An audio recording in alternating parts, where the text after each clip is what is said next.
This is a different type of video than I normally make. Today, I want to share with you some of the secrets that I have found. This video primarily pertains to cannabis, but some of it may apply to other plants. This is an educational video and I do not condone any illegal activities. No-till farming is the practice of disturbing your soil as little as possible. Microbes and fungi play a big role in this cycle. Many organic amendments take a long time to break down. It can take one or more full growth cycles for certain nutrients to become available. Living soil is more like an investment in that way. Do not throw away your organic soil. The microscopic organisms are constantly hard at work beneath the surface.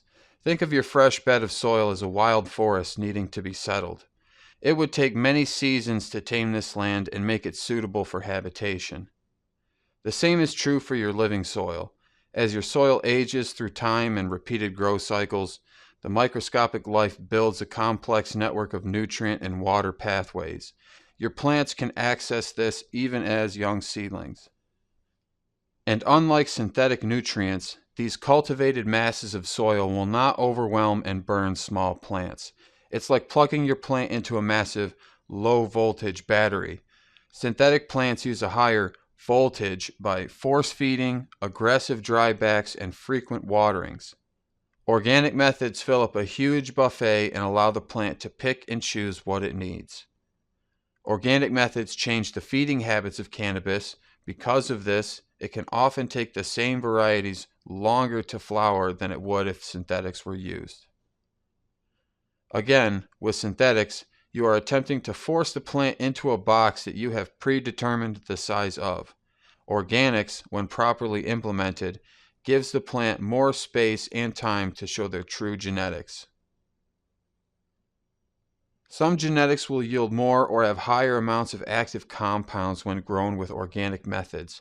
This is not always true, but it's your job as an organic gardener to find the varieties that work best with your methods. In order to take full advantage of organic and no-till methods, you need at least 15 gallons or 2 cubic feet of living soil.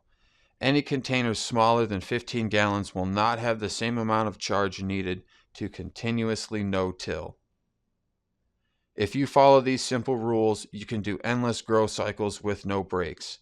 However, it is always great to let the soil rest occasionally. Plants can communicate with each other. When you put 2 or more plants into the same container, they will connect. The roots will intermingle and allow them to share food and water. 2 plants in a 15-gallon container will yield more than 1 and with a shorter vegetative time.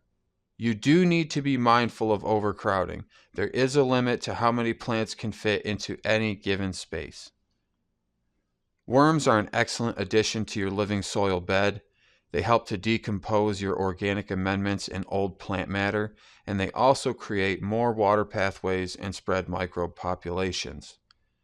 Red wigglers are the most efficient workers as they breed quickly, but they are not cold tolerant.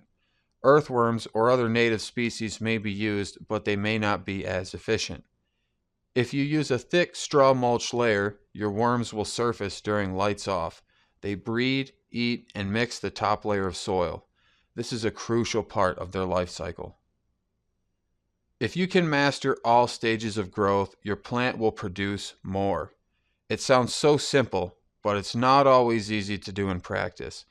Do not let your plants become hungry, underwatered, overwatered, or root-bound at any point in their life. When a plant never encounters a major setback, they grow with a special kind of vigor. Some stress is good, but keep the root zone as stress-free as possible.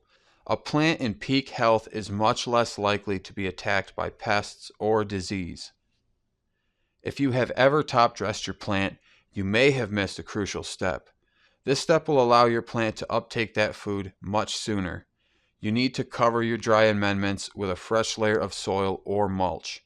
This will trigger the plant to send out feeder roots at the top layer to access it. Without a cover layer, the humidity is often too low to support root growth at the top of the soil. One of the ways that synthetics grow huge weight is with frequent waterings. You, as an organic grower, can tap into this in a different way. Sub-irrigation is a great way to give your plant the perfect amount of water. Just as plants can send out feeder roots at the top layer to access food, they can also send out water roots at the bottom to access a water reservoir. Once the plant reaches the bottom of the container, you begin to fill the reservoir. Plants that are grown with sub-irrigation always yield more because of their constant access to clean water. Training your cannabis plant is a great way to shape your canopy and increase yield. There are many methods, but the end goal is usually the same. You want to create a flat canopy.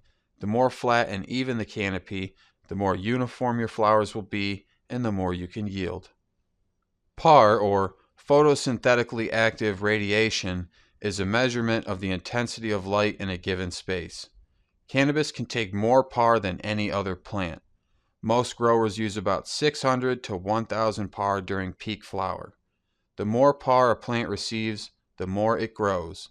It will also drink and feed more. There are limits to how much PAR any given plant can receive. You need to measure your PAR or you will have no idea how much energy your plant is receiving. I was giving way less PAR than I thought I needed, and it showed in the yield. Use a cheap lux meter and convert that to PAR to save some cash. Environment is key. The more consistent your environment, the better your yield can be. As an LED grower, I am finding out that I can run higher temperature and humidity than what is traditionally recommended. I keep my vegetative plants at 80 to 95 degrees Fahrenheit with 60 to 80% humidity and 600 PAR. Seedlings stay in about the same environment with 200 to 400 PAR. I keep my flowering plants in a vegetative environment until their stretch is over, but I raise the PAR to 800 with a peak of 1000 by week 3 of flower. After week 3 or 4, I will change the environment to 70 to 80 degrees Fahrenheit with 50 to 60% humidity. When the plants get close to the final 2 weeks before harvest, I change the environment again.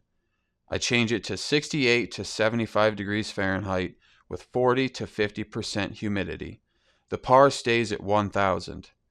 I also try to achieve 62 degrees Fahrenheit during the night. It's not always possible to keep humidity low. I have had success with close to 60% humidity in late flower, but that is a prime environment for mold. Keep good airflow in your grow space as well as in the room that your grow is in. Remember, humidity can spike during the nighttime. Monitor your grow room at all times of day and at all growth stages to see what needs to be corrected. I believe that we as a community are still uncovering secrets in the organic world, as well as with LED cultivation.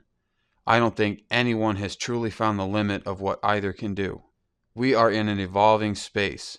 It is up to us to keep testing boundaries as well as new methods. This is not an exhaustive list. These are tips that have helped to elevate my garden. There is always room for a part 2. I am a human and I make mistakes. Check the pinned comment for any corrections or additions to this video. Thanks for watching.